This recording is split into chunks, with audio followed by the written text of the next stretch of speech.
네, 그리고 다람쥐, 쥐, 뭐 날다람쥐, 박쥐 얘네들은 다 쥐 쪽 애들이에요? 박쥐는 쥐는 쥐지만 근본이 다른 게 쥐보다는 고래에도 가깝지 고래? 않나? 박쥐가 고래에 가깝다고요? 고래? 오, 네. 진짜? 네. 오 대박. 박쥐가 고래에 어떻게 가깝다고요? 그럴 수 있지? 오, 맞아요. 에이 아니야. 그래서 종파를 쏘나? 아직 들은 것 같은데 고래랑 제일 가까운 동물이 의외로 하마였어요. 예전에 뭐 조사하느라고 조사한 적이 있었는데 소보다 왜 그런지 봤더니 고래가 원래 이제 동물들이 바다에 주로 살다가 어느 순간에 육상으로 진출을 했잖아요. 근데 육상에서 살다가 육지에 잘 적응하는 애들도 있지만 살아보니까 이럴 바에는 다시 바다로 가는 게 낫겠다. 돌아간 이제 종들이 있는데 그 중에 대표적인 게 고래거든요. 그러니까 고래는 물속에 살지만 애초부터 물속에서 살았던 애들보다는 한번 갔다 돌아왔으니까 육지에 살고 있는 어떤 종들과의 관계가 더 친밀한 거죠. 그래서 그 중에 박쥐가 있었어요. 이 그래요? 정도면 고래는 사실상 메타몽 아니에요? 예를 들어서 다른 애들보다 더 가깝다고 하려면 뭐 피부가 좀 비슷하다든지 아니면 뭐 소화기관이 비슷하다든지 뭐 뼈가 좀 비슷하다 뭐 이런 거 정도는 있어줘야 우리가 뭐 하나 공통점은 있네요. 박쥐도 초음파를 이용하고 고래도 어쨌든 음파를 이용하고 커뮤니케이션을 할 때. 근데 그런 뭐 거. 그게 큰 공통점인지 모르겠네요. 박쥐의 날개는 일반적인 새 날개랑은 뼈 다 다르죠? 네. 발가락 5개로. 박쥐 날개가 고래 지느러미에 해당하는 거예요? 네, 상동기관이에요? 진화의 증거 그 제시할 때 몇 가지 이제 진화가 있는데 그때 그 중에서 비교해부학적 증거를 얘기할 때 가장 많은 예시로 쓰는 게 그거거든요. 대표적인 예시로 쓰는 게 박쥐의 날개, 고래의 지느러미, 그다음에 사람의 팔 이런 것들을 같이 비교해서 겉보기엔 당연히 다르고 지금은 기능도 너무 다르지만 내부 골격 구조를 보면 똑같은 거예요. 뭐 상완, 뭐 한, 발가락, 손가락, 이 뼈 구조까지 그래서 이런 것들을 봤을 때 이거는 올라가다 보면 공통 조상이 있었는데 거기서 이제 오랜 세월 다른 환경에서 살아오다 보니 각자에 적합하게 진화해 갔다 이제 이런 식으로 설명할 때 주로 활용을 하죠. 가설이 떠올랐어요. 육지에서 박쥐와 고래의 공통조상 육지에 살다가 여기 못 살겠다. 딴 데로 가자. 물로 간 게 고래. 날아오르거나 동굴로 간 게 박쥐. 왜 하필이면 동물로 갔을까 또.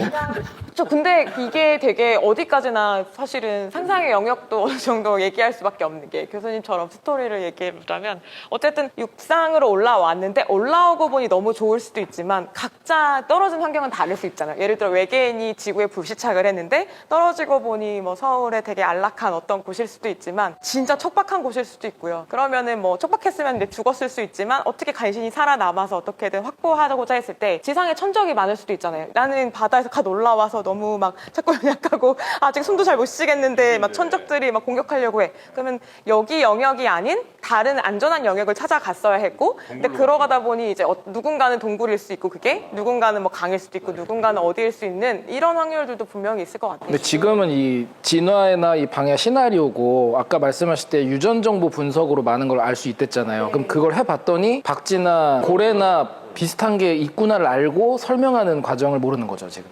같다는 건 알고, 유전자. 그걸 유전적으로 비교를 했을 때 생각보다 가깝다라는 게 이제 알려져서 알려졌어요, 그래서 진짜? 네. 오 신기하다. 하여튼 그 박쥐랑 고래가 오히려 좀 가까운 친구들이고 크기가 굉장히 다른데도 오히려 유전적으로 더 가까울 수도 있는 그런 게 있겠고 당연히 이제 자연의 여러 환경들이 뭐 여러 진화를 만들어냈을 수도 있겠습니다만 요즘은 인간의 활동이 자연에 미치는 영향이 어마어마하잖아요. 그러다 보면 혹시 인간의 활동에 의한 진화 내지는 하여튼 생명체의 어떤 변화 같은 것들이 있지 않을까 싶긴 한데 그런 게 혹시 발견된 건 없습니까? 인간의 활동에 의한 그 생물의 어떤 변화들? 사실 뭐 진화라는 건 저는 이제 변이의 축적이라고 생각을 하거든요. 우리가 보고 있는 거는 변화가 아마 축적이 된 것들. 우리가 흔히 볼 수 있는 게 사실 그거죠. 비둘기 보게 되면은 비둘기들이 찾기를 사람과 같이 건너서 상점보다 건너가잖아요. 날지 않고. 그런 비둘기들 많아요. 심지어 뭐 지하철 타고 가는 애들도 있어요. 손은 안 들고요. 그러니까 손은 낙연 안 들고. 근데 저는 사실 눈에 보이는 그것도 있지만 정말 이 인류에 의해서 아주 진화된 길들여진 눈에 보이지 않는 확실한 게 하나 있습니다. 네. 효모. 효모가 이제 빵 효모, 네. 맥주 효모, 포도주 만드는 포도주 효모. 막걸리. 예. 뭐 다 그 효모가 결국 다 종은 사카로미세스 세레비스에라는 한 종이에요. 근데 균주는 달라요. 근데 원조는 다 원래 야생에 있던 하나의 사카로미세스 세레비스에 사카로미세스가 사카로가 당이고 미세스가 곰팡이 당을 좋아하는 세레비스에는 맥주란 뜻이거든요.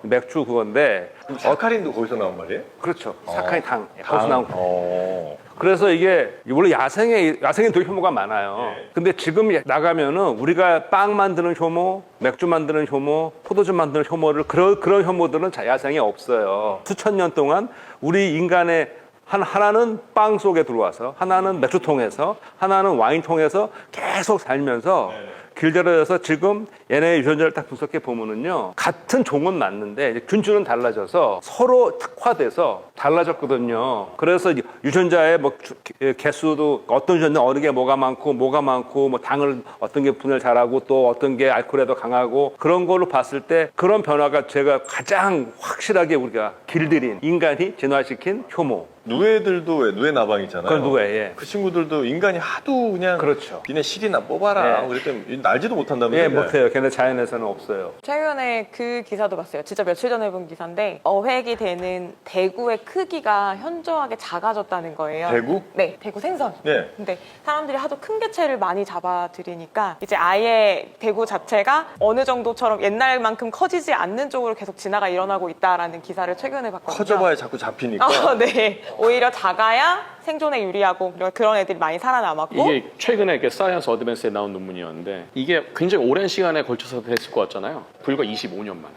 네, 그 발틱해에서 대구를 152종을 잡아서 이걸 좀 분석을 했던 건데 90년대 어부가 같이 찍은 사진 보면은 자기 거의 상반신만 해요. 대구가 한 1.5m 막까지 이래요. 그래서 뭐 대구를 좀 많이 잡았다 그러면 그냥 그날로 뭐 부자가 되는 거예요. 근데 요즘 잡힌 걸 딱 보니까 그 연구원이 들고 되게 슬픈 표정 찍었는데 손바닥만 해요.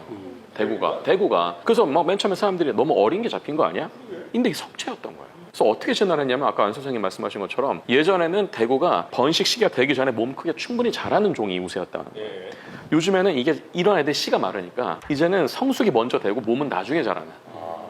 그렇게 하고 나서 또 짝짓기를 하니까 계속 그 유전자가 불과 25년 만에 이렇게 된 겁니다. 되게 슬픈 일이죠. 아마 지금 그 다음 타자가 참치랍니다. 대략 인간으로 따지면 원래 한 20대 뭐 이렇게 되면서 이제 결혼하고 이랬는데 하도 얘네들이 다 죽다 보니까 한 11살짜리들이 결혼하고 뭐 그 이런다는 되게 슬픈 거예요. 우리나라 역사 있었잖아요. 예전에도 막 일제시대 때 막 끌려가는 걸 막기 위해서 좀 조혼 풍습이 있었잖아요. 막 그런 거랑 비슷한 느낌인 거죠. 근데 그게 불과 25년 만에 그런 변화가 25년 만에 정말로. 애들 적응을 잘하네. 아, 그만큼 엄청나게 씨를 말렸다는 거죠. 인간들이. 코끼리 같은 경우도 하도 밀렵의 대상이 되다 보니까 그러니까 상아를 채취하기 위해서 자꾸 이제 밀렵을 하다 보니까 네. 코끼리 입장에서는 상아가 크게 발달해 버리면 죽을 확률이 올라가죠. 그러니까 상아가 작은 개체들이 살아남고 그게 반복되다 보니까 이제는 아예 선천적으로 상아가 자라지 않는 코끼리들이 발견이 되고 아니면 아예 짧게 자라거나 이런 쪽으로 진화가 일어나고 있다. 이런 보고들도 있어요. 그 제가 알고 있는 인류 선택에 정말 재밌는 예가 칼사이건 코스모스에 나오는 예거든요. 거기에 일본에서 하이케 개라는 개 따찌가 있는데 언뜻 봐도 일본 무사 얼굴을 등따찌에 갖고 있는 개가 엄청나게 번창한 거예요. 근데 왜 그러는지를 설명하는 부분이 나오거든요. 거기서 예전에 하이케라는 무사 집단이 큰 전쟁이 일어났을 때 몰살했는데 그 주변의 어부들이 개를 잡았는데 언뜻 보니까 그 사람 얼굴 같은 문양이 있으면 그걸 먹지 않고 놔준 거예요. 계속 진행되다가 그 책에 그 그림 사진이 있거든요. 보면은 딱 진짜 일본, 제가 여기 그 그림도 갖고 왔는데 딱 진짜 일본 무사처럼 돼 있어요. 걔가 아, 이거 보세요. 여기. 조그만 그 사진이 작긴 한데 와 진짜 일부러 만든 이렇게 몰드처럼 생겼어. 근데 너무 비슷하지 않아요? 그 책에서도 이게 인유 선택이라는 게 얼마나 사실 쉽게 일어날 수 있는지 재밌죠, 그 그림. 이런 그 인위 선택, 인공 선택은 이게 사실 시청자분들께서도 좀 혹시 오해하시면 안 되는 게 생물은 굉장히 다양한 생명체가 개체가 존재해요. 우리도 또 다양하잖아요. 그러니까 상아가 긴 애도 있었고 대구가 좀 크고 공격적인 애들도 있었고 근데 우리가 상아 큰 거를 좋아해서 상아가 큰 코끼리를 많이 잡고 낚시를 하는데 공격적인 애들이 더 많이 물고 낚시를 많이 하고 그래서 특정 개체들이 사라지는 거예요. 그러면 그 유전자가 없어지는 거니까 세대가 가면서 그런 점점 줄어들겠죠. 똑같은 걸 적용하게 되면 지금 항생제 내성이 생기는 세균이 똑같은 거거든요. 많은 세균이 있는데 내성이 있는 게 어떻게 한두 개가 생겼어요. 근데 우리가 항생제를 주지 않았다면 얘는 별로 의미가 없는 게 거기서 그냥 그다가 그냥 없어질 거예요. 별로 얘가 뛰어난 애가 아니니까. 근데 항생제를 줌으로 인해서 얘만 선택이 됐잖아요. 그러니까 이 똑같은 원리가 지금 내성 문제부터 시작을 해서 코끼리 상아가 사라지는 많아지는 문제, 그리고 참치 크기가 줄어드는 문제 똑같게 작동을 하고 있는 것이죠. 근데 이건 적응을 한 거지만 우리가 만들어낸 결과는 아니죠. 걔네들이 막 지능을 가지고 인간을 피하기 위해서 이렇게 하진 아니고. 진화에서 말하는 적응이라는 게 조금 이게 용어가 우리가 적응하면 우리는 그런 걸 생각하죠. 환경 변화에 제가 잘하면 적응했다고 그러잖아요. 적응 잘한다고 그러잖아요. 근데 이 진화에서 말하는 적응은 그런 게 아니고 생물은 생물대로 변하고 환경대로 변하는데 두 개가 딱 맞는 타이밍이 있어요. 예를 들어서 털이 무지하게 많은 양이 있었어요. 원래 양털이 많지만 더 많았어요. 근데 어느 해 겨울이 너무너무 추워서 웬만한 털의 양들은 다 죽어버렸어요. 근데 털이 무지 긴 애만 살아남았어요. 그래서 그 다음에는 털이 많아지겠죠. 이것처럼 환경의 변화라는 이 변수, 생명체의 변화라는 또 다른 변수가 이 두 변수가 딱 맞아 떨어지는 거. 그게 이제 적응이라 그러고, 환경이 변한다면 생물이 적응하기 어려운 게 환경이 변해버리면 도태가 돼버리는 것이지. 근데 변한 환경에도 잘 버티는 거를 생물학에서는 수능, 어클러메이션이라는 표현을 쓰죠. 환경의 변화에 동물 생명체들이 이렇게 순응해 나가는 것도 있고, 예. 그 다음에 그냥 생명체대로 진화하고 환경대로 변화해 나가는데 그게 절묘하게 잘 맞아떨어서 그게 선택이 되는 거죠. 요게 이제 선택이 되는 거고. 자연 선택인데 지금 우리가 인공 선택을 하고 있는 거예요. 근데 김 교수님 말씀하신 것처럼 걱정이 되는 게, 인간이 하천을 통해서 매해 바다로 지금 쏟아보내는 항생제가 수천 톤이랍니다. 항생제가. 예. 근데 이제 이런 것들이 우연히 어떤 미생물에 들어가서 슈퍼박테리아를 만들어내는 촉매가 될 수도 있는데, 얘네들이 만약에 어떤 전염병 원인이 된다, 그럼 과연 인간이 가지고 있는 지금 알려진 항생들이 얘네들을 막을 수 있을 것인가? 이런 슈퍼박테리아가 나왔을 때. 그래서 새로운 항생제를 계속 만들고 있죠. 근데 결국 이게 창과 방패의 싸움인 것 같아요. 이게 묘한 게 맹독성인 이 병원균들은요 일반적으로 환경에 잘 못 살아요. 주로 숙주 안에서만 된다 그러는데 얘네는 잘 사는데, 얘네 어떤 문제를 일으키느냐, 기회감염. 우리 몸 안에 들어왔을 때 몸이 좀 약해진 상태에서 몸에 들어왔는데 우리가 그걸 못 이겨내면 감염이 되는 거거든요. 그러면 이런 것들이 워낙에 많은데 얘네가 내성을 갖게 되면 환경에 많고 우리가 접하기 쉬워서 감염되기 쉬운데 그걸 우리가 면역기가 이겨내지 못하면 네. 얘네가 내성을 다 띄어버리면은 그렇게 생기는 감염을 어떻게 우리 통제할 수 있겠느냐. 그래서 이스케이프가 말하면 도망치다가 뜻이 되는데, 정말 우리가 이스케이프에서 이스케이프 할 수 있겠느냐. 그러려면 새로운 게 필요하다. 그래서 이스케이프에 대한 게 이제 경각심을 알리기 위해서. 그렇다고 항생제를 안 쓸 수도 없고. 지금은 내성을 떠나서 진짜 이상한 게 나왔는데, 얼마 전에 본 게 그 페니실린을 유일한 탄소 공급원으로 사용하는 세균이 나와서 걔는 그거를 당처럼 먹고 사는 페니실린만 먹고. 아까 말한 슈도모나스 계열 아이들이 그거 잘 먹어요. 걔네한테는 페니실린이 안 통하겠네. 오히려 너무 좋은 거예요. 이게 웬떡이냐. 페니실린이 초기에 나온 페니실린이 있고요. 계속 내성이 나오니까 계속해서 실린으로 끝나는 건 다 페니실린 계열 항생제거든요. 그러니까 지금 원래 초기 페니실린은 쓰지를 못하고, 근데 계속해도 자꾸 내성이 생겨있고, 지금 말씀하신 것처럼 심지어 그걸 그냥 탄소 및 에너지원으로 써버리니까, 먹이로 써버리니까. 와, 큰일 났네 진짜. 그럼 걔네들은 병원이 주 서식지예요? 그렇진 않아요. 병원은 오히려 다른 걸 더 많이 쓰니까 페니실린 같은 거 안 쓰기 때문에. 그러니까 우리가 아까 말씀하신 것처럼 버려지거나 했던 것들이 흘러가면 그런 데 모이고, 그래서 요즘에 연구대는 보니까 지구에서 가장 더러운 곳을 연구를 하기 시작했대요. 온갖 중금속이랑 모인. 근데 거기에는 미생물이 여전히 살고 있어갖고 걔네들 분석하는 걸 하는 걸 보면 어떤 상황에서도 미생물은 살기 때문에 걔네들이 또 다른 걸 만들어낼 수밖에 없겠죠.